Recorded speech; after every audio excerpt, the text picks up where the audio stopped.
Alors, le point de presse de cet après-midi, c'est suite au conseil d'administration, le premier conseil, depuis la création de notre mutuelle complémentaire des pensionnés de cette presse.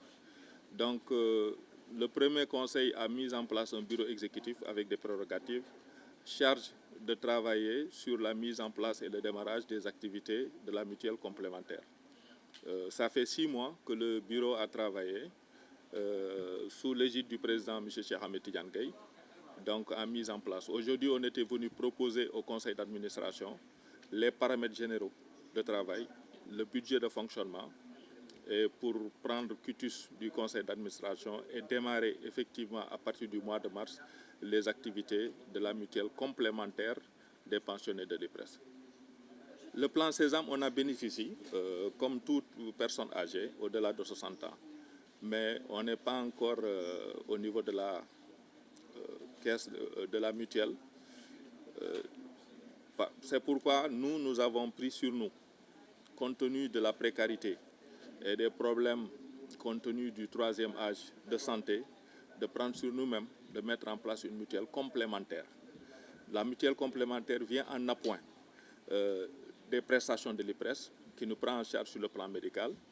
Mais comme vous le savez, le problème majeur, c'est la pharmacie et d'autres accessoires.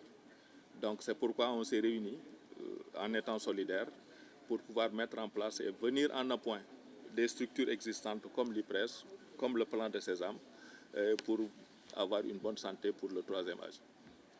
Il y a un scandale à l'IPRES aujourd'hui. Qu'est-ce que vous demandez par rapport à ça? Bon, les autorités n'ont qu'à faire le travail. Donc nous sommes des pensionnés de l'IPRES. Et au niveau des pensionnés, les travailleurs sont représentés au niveau du conseil d'administration.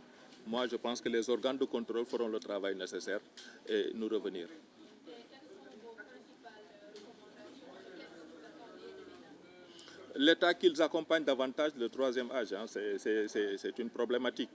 Donc surtout le point sanitaire, vous voyez, on parle toujours de gérontologie. C'est réellement un problème. La prise en charge, elle doit être efficiente. Donc comme l'a dit le président, nous-mêmes, on ne va pas s'attendre à tendre les bras.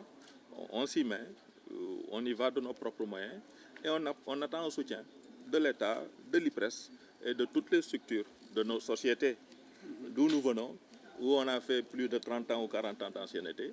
Allez, tout le monde est sollicité pour le bien-être des personnes du troisième âge, notamment des retraités pensionnés de l'IPRES.